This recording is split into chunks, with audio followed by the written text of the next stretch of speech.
Welcome to Paref TV.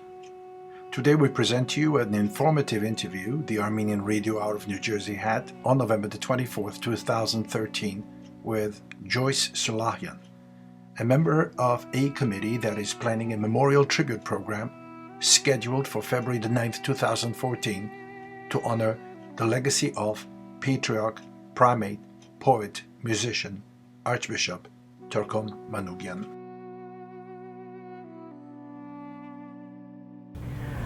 Well, we hope that this event, which the committee is chaired by a familiar face in our community, Tavit Najarian, we hope that this will be an opportunity to honor the legacy of our late patriarch and primate and poet and musician, actually.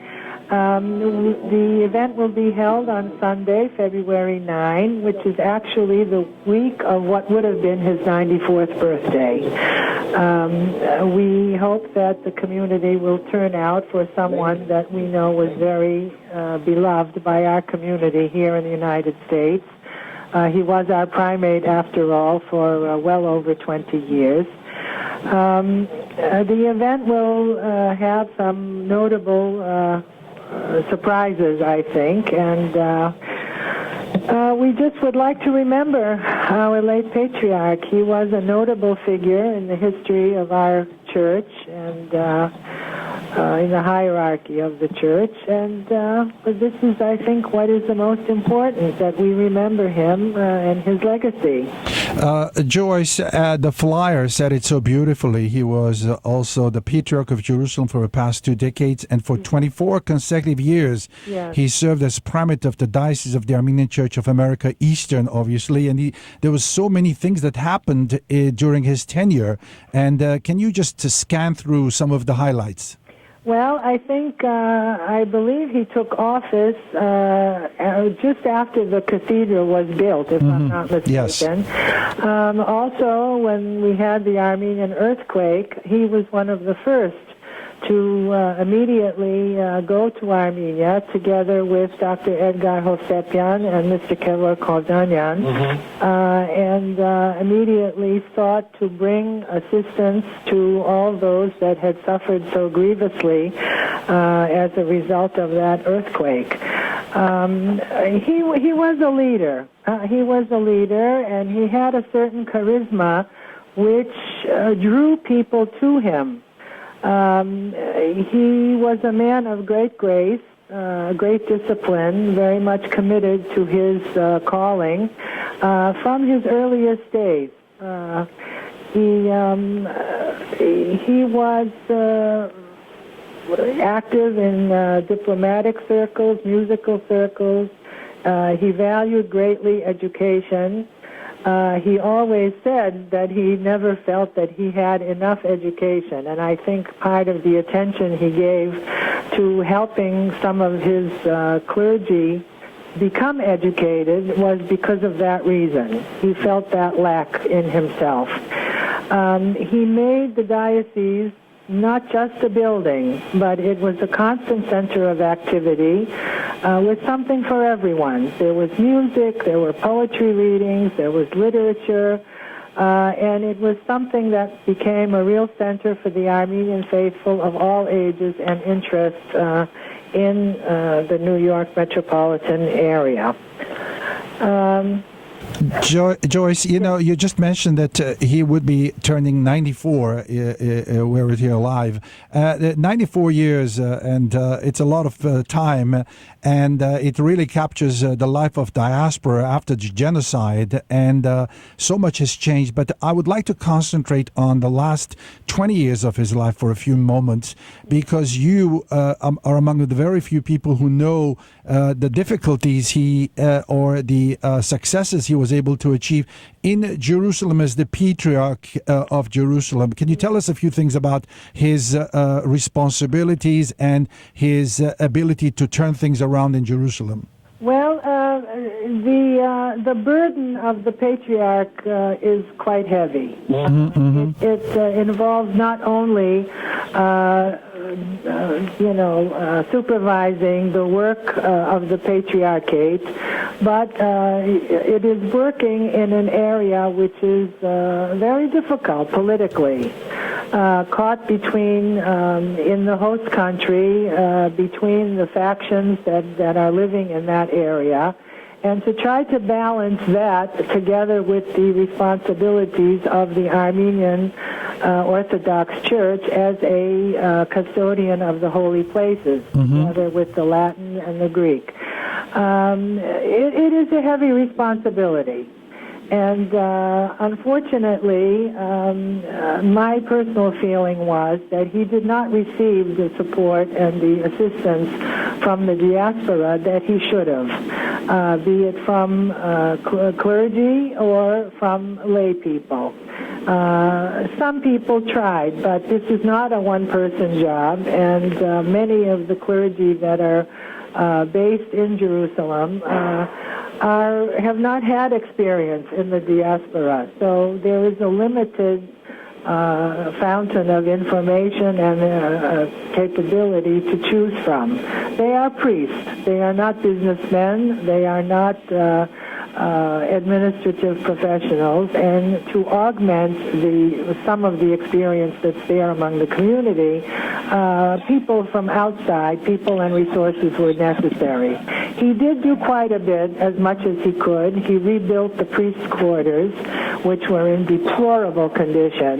They would have one shower at the end of the hallway, and in winter and summer they had to go outside to go and have a shower.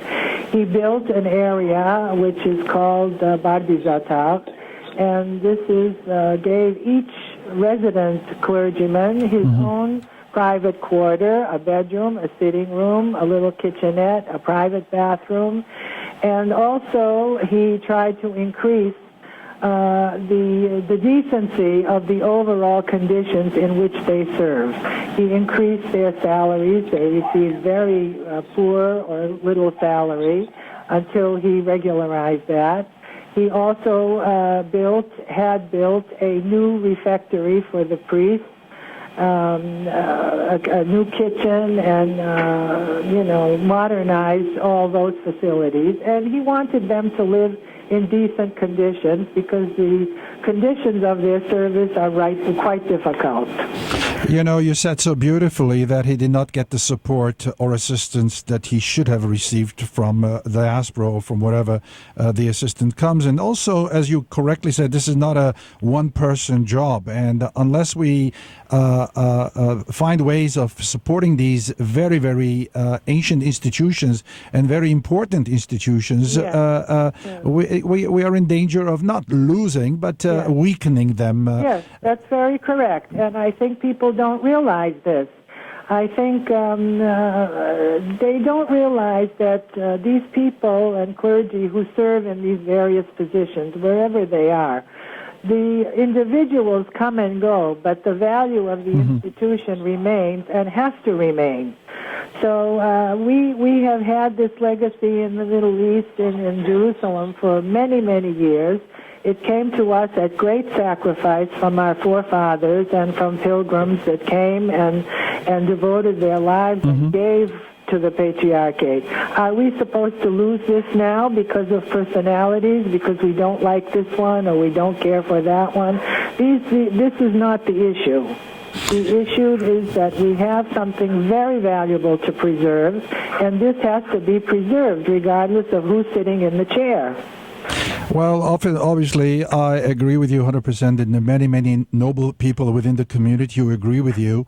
And we just hope that people who can support will rise above the mundane issues and see the larger picture and lend the support to Jerusalem, to Echmiadzin, to Antelias, to Bolis, and all these institutions that are so important for the Armenian survival in the diaspora. Joyce, at the meeting, I was at the meeting, and one of our members I don't want to give names here. It says, and there was always a question: will people come? Will people not show up that day on the February the 9th? Yes. And this person sent, after what this man, Torkom Manoogian, has done for our people, for our church, if we don't find ways of standing up and respecting him, it's a sad commentary. Yes, it's very true. It's very true. He was head and shoulders, I think, above so many of the clergy that we had in his generation, and he is the last of his generation. We will never see a man like him again. That's interesting. He had grace, he had discipline, he found common ground with everyone in the community, with young people. He'd be playing ping pong with the young people in the church hall.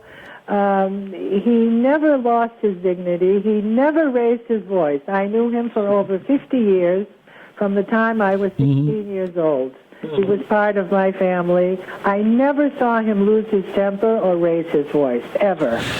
Joyce, is there anything else in closing? There's so much I would like to talk to you about. There is so much to say, actually, but it was a privilege for me to live and work in Jerusalem for 3 years with him, and it was a blessing for me. And I wish that many more people had taken that opportunity to come and be with someone and in an institution that has such a special place in Armenian cultural and